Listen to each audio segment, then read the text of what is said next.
और कहते हैं हमारी रानी का निर्णय है कि एक दिन क्या है इसको डंक ना दिलाने मेरे आवाज के पास बिठा दिया। मैं से पूछूंगी तूने चोरी क्यों की? राजा की बात मान ली रानी। एक दिन मेरा छूट गया, मगर एक दिन के बाद एक दिन मेरे छुटा ना, मुझे तो फर्क पड़ गया लग रहा है कि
जिससे बढ़कर और नहीं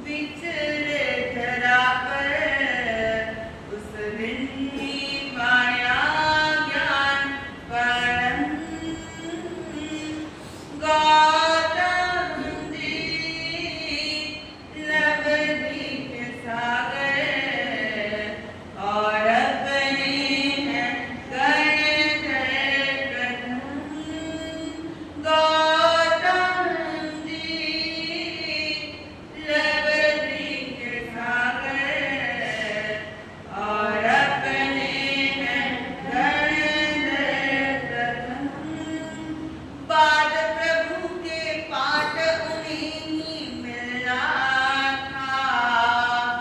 बाद प्रभु के पाठ उन्हें ही मिलना था। पर कई बल्ले का ये फूल जो खिलना था। पर कई बल्ले का ये फूल जो खिलना था। नहीं केवली कभी पाठ पर आते हैं और नहीं फिर आचार्य कहलाते हैं। सुधर मार्ग का पाठ महोत्सव था उनके बाद हुआ अनुपम। गौतम जी लवरी के सागर और अपने गणधर प्रथम। गौतम जी लवरी के सागर और अपने गणधर प्रथम। जिनके अंगूठे में अमृत रहता था। मानो कण कण से ही झरना बहता था। जिनके अंगूठे में अमृत रहता था। मानो कण कण से भी झरना बहता था। मनवांछित फल जिनको उनसे पाना है। गहरी श्रद्धा रख कर मन में ध्याना है। मनवांछित फल जिनको उनसे पाना है। गहरी श्रद्धा रख कर मन में ध्याना है।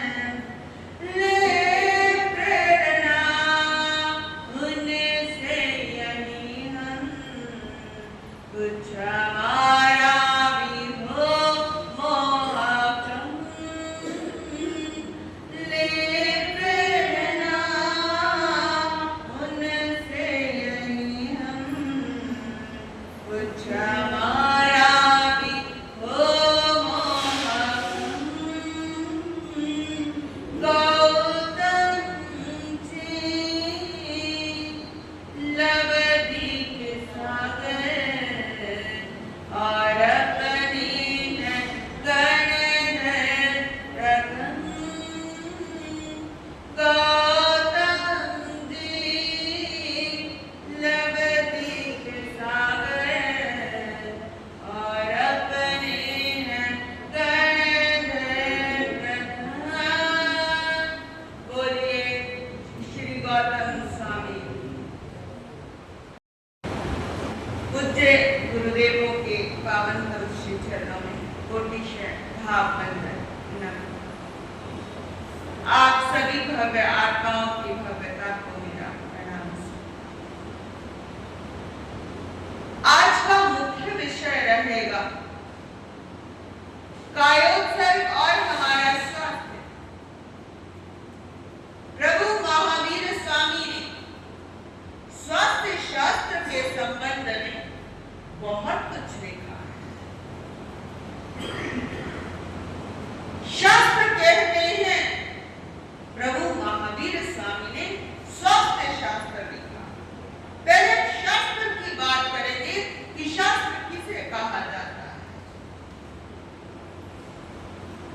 शास्त्र के अंदर, सूत्र के अंदर जैसे धागा होता है, धागे को सुई में पिरोया जाता है, ऐसे ही जो शास्त्र है उसके अंदर आत्मा के जो सूत्र हैं वो एक मालावत पिरोए गए हैं। जैसे कोई बहुत बड़ी बात एक छोटी बात में कहना, वो शास्त्र है, जिसे हम कहते हैं कंडेंस्ड फॉर्म के अंदर कहे गए शास्त्र।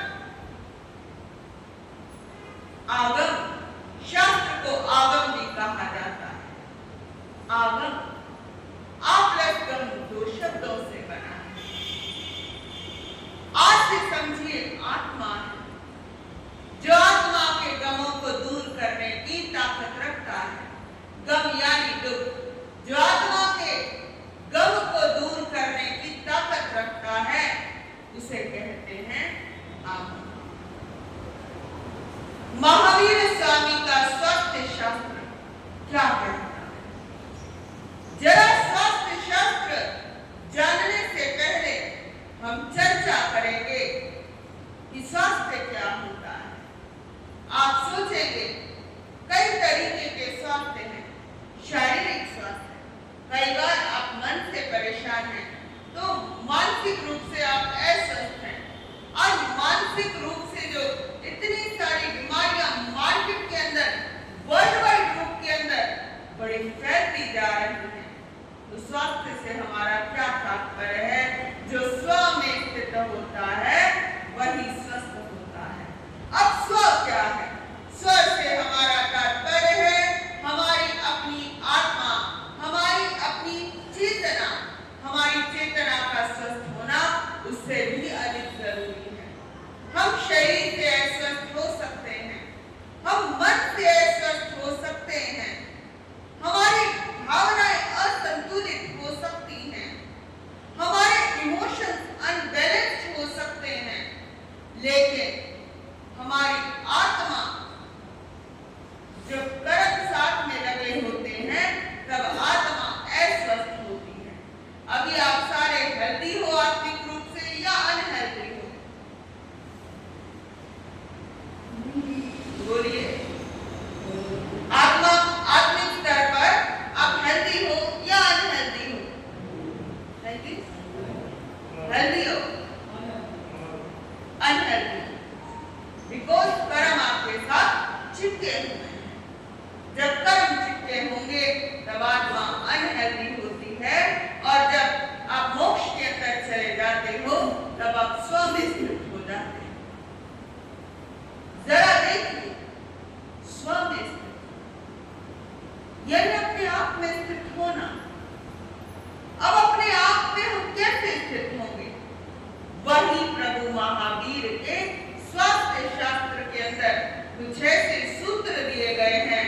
आज एक विषय पर चर्चा करने वाले हैं, कायोत्सर्ग। कायोत्सर्ग से हमारा तात्पर्य है काया का उत्सर्ग। दो शब्द हैं, उत्सर्ग और उत्सर्ग। उत्सर्ग कहते हैं भारी को और उत्सर्ग कहते हैं हल्के को।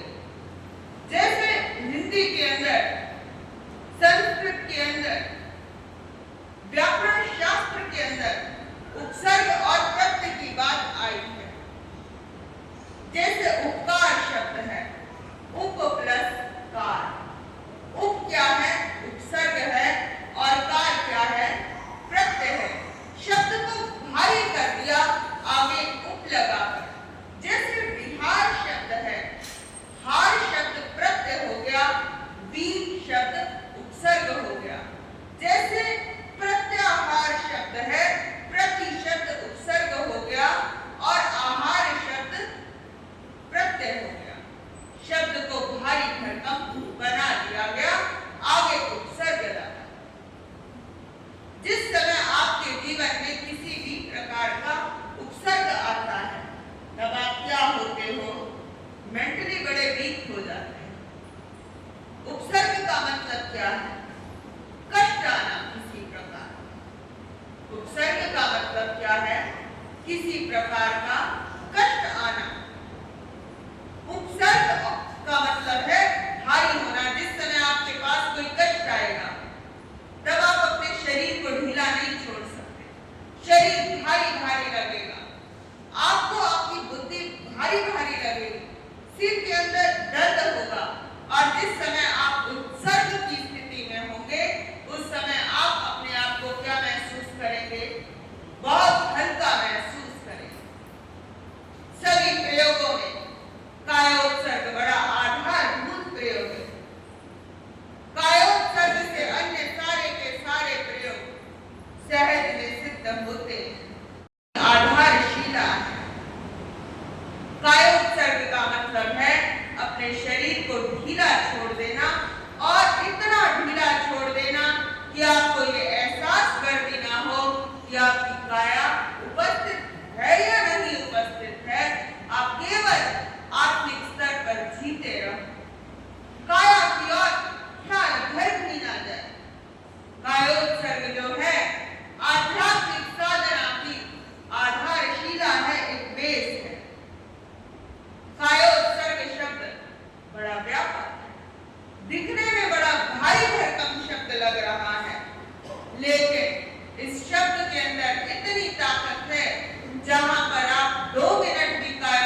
आंखों से देखे हैं कि वो लगातार हठ योग के अभ्यासी हैं।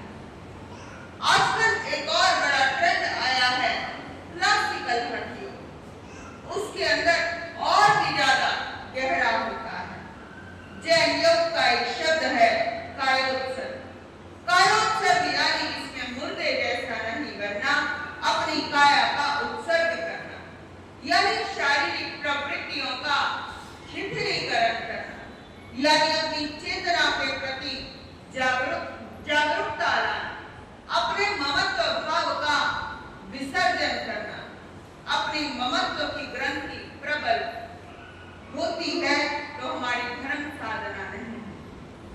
जैसे आप सिर पकड़कर बैठ गए कि भाई मेरे सिर के अंदर किसी प्रकार का दर्द है, सिर के अंदर भारीपन है, जहां आपने कह दिया कि भाई मेरे सिर के अंदर भारीपन है, मेरे पेट के अंदर भारीपन है, तो यहाँ पर ममता की गांठ प्रबल हो गई।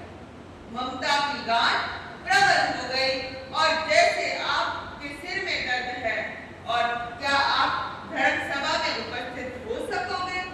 क्या आप प्रवचन में आ सकोगे? नहीं आ सकोगे यदि आपके किसी भी प्रकार के सिर में दर्द है, क्योंकि जो आपकी ममता की गांठ है वो प्रबल है।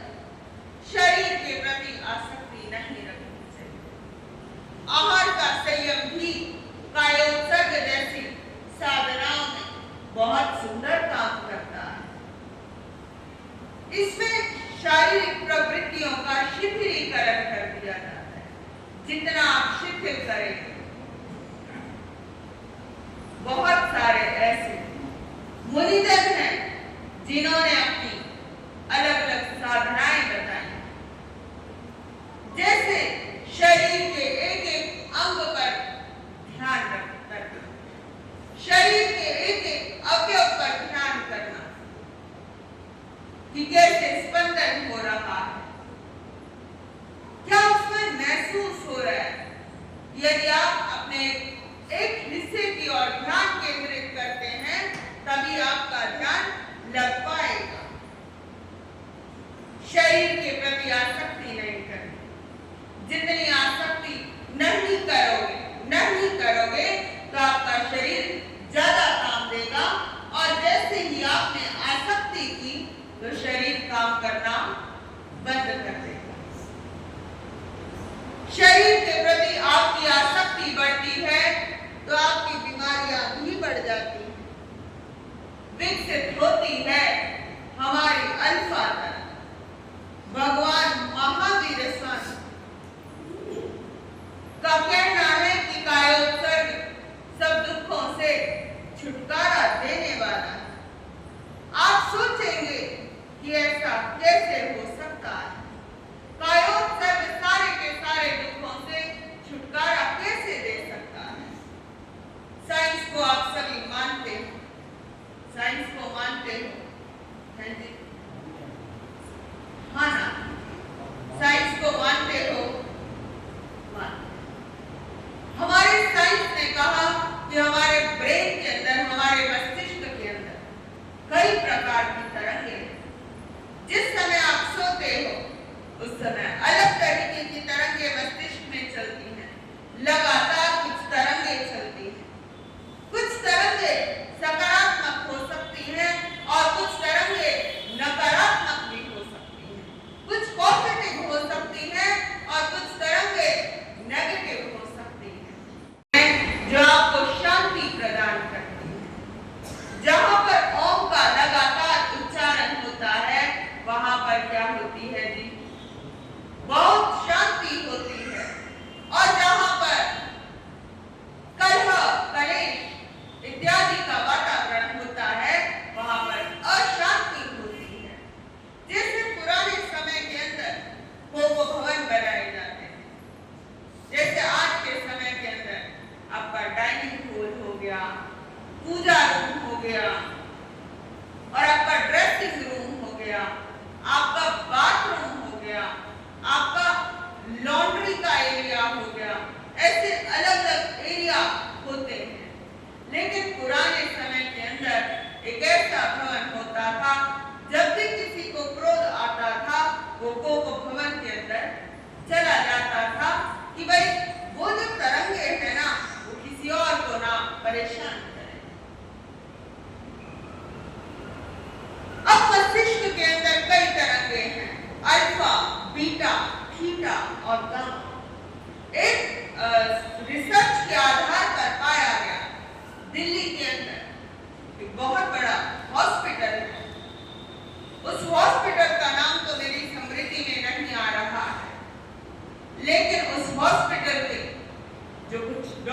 हैं उनका हमारे यहाँ आना लगातार चलता रहता है। किसी व्यक्ति की उन्होंने स्लीप स्टडी की, व्यक्ति को लेटाया गया है, पूरी की पूरी रात उसकी स्लीप स्टडी कि उसके शरीर में ऐसी कौन सी दिक्कत है जिस दिक्कत की वजह से वो क्या करता है, जिस दिक्कत की वजह से वो क्या करता है, पूर्ण रूप से सो नहीं पाता है। यहाँ तक कि उसकी मृत्यु तक भी हो सकती है यदि वो पूर्ण रूप से चेतना में ना, चेतना की अवस्था में ना, उस व्यक्ति की स्लीप स्टडी में आया कि इनको सांस भी अच्छे तरीके से नहीं ले पाते, करीब 6 से 7 सेकंड के लिए इनकी सांस आती ही नहीं। अब देखिए उस स्लीप स्टडी के आधार पर यह बताया जाता है कि इसके शरीर के अंदर फला फला अमुक अमुक तरंगे चलती हैं, इस वजह से इसको नींद नहीं आती। बहुत बार ऐसा होता है। अभी पिछले दिनों एक व्यक्ति आया डबवाली से, उस व्यक्ति को क्या बीमारी है, लगातार उसके कान के अंदर ड्रम बजते रहे लगातार। इसका मतलब उसकी जो मानसिक मस्तिष्क के अंदर जो तरंगे हैं ना, वो सही तरीके से काम नहीं करती हैं। जो मस्तिष्क की हालत है वो बड़ी खराब हो चुकी है। इस वजह से लगातार उसे बाहर की आवाजें आ रही हैं, या वो बाहर की आवाजें इतना अधिक सुनता है कि उसका अपने अंदर की आवाज सुन नहीं पाता। जब बाहर की आवाज परेशान करती है, या तो व्यक्ति एकदम एकांत में जाएगा। उस व्यक्ति ने एकांत में जाने की कोशिश की, लेकिन धीरे धीरे क्या होता है कि उसको वो आवाजें एकांत में भी परेशान करती। तो क्यों ना हमें अपनी साधना का आधार क्या बनाना चाहिए, ध्यान साधना इत्यादि हमें अपनी साधना का आधार बनाना चाहिए। मानसिक तनाव से हमारी मुक्ति होती है, शांति मिलती है हमें, और कायोत्सर्ग से हमारी अल्फा तरंगे विकसित होती है। ईसीजी के समय एक निर्देश दिया जाता है, अपने शरीर को जरा ढीला छोड़ो। जब डॉक्टर दांत निकालता है उस समय भी डॉक्टर क्या कहता है, जरा अपने शरीर को ढीला छोड़ो। और जैसे ही आप अपने शरीर को ढीला छोड़ते हो तो उस समय में आप एकदम लाइट महसूस करते हो। सबसे ज्यादा समस्या यह है कि हम अपने आप को भारी महसूस करते हैं। वजन की दृष्टि से देखो तो अधिक भारी है, पेट बाहर निकले हुए हैं। कई तरीके के व्यक्ति होते हैं। एक होता है माल मस्त, जैसे ही उसे माल मिल जाए तो वो क्या होता है, माल मस्त हो जाता है और परेशान होता है। एक व्यक्ति होता है गाल मस्त, लगातार उसे हल्की सी हंसी की बात सुने तो वो हंसता रहता है, वो व्यक्ति होता है गाल मस्त। कुछ व्यक्तियों की चाल बड़ी सुंदर होती है, वो लोग होते हैं चाल मस्त। और चौथे तरीके के व्यक्ति होते हैं हर हाल मस्त। हमें हर हाल के अंदर मस्त रहना चाहिए। हर हाल के अंदर कैसी भी परिस्थिति हो, अच्छी परिस्थिति हो या बुरी परिस्थिति हो, दुविधा आए भले यहाँ हमें सुविधा मिले, सुविधा मिलती है तो हम खुश हो जाते हैं। और जैसे ही जीवन के अंदर दुविधा आती है तो आप क्या होते हो, परेशान हो जाते हो, दुखी हो जाते हो। तो आपको कैसी अवस्था में रहना चाहिए, हर हाल। उपसर्ग और उत्सर्ग की बात की थी मैं। जब उपसर्ग आता है तो परेशानी आती है, भारी होते हो, और उत्सर्ग आता है तो आप हल्के होते हो। हिम्मत ना हारिए, प्रभु ना बिसारिए,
जितना कायोत्सर्ग करोगे उतना तुम कल्याण के घर को प्राप्त करोगे। अपनी कर्म लीला को समाप्त कर अकर्म की स्थिति में पहुंच जाओगे और अकर्म की स्थिति के बाद आप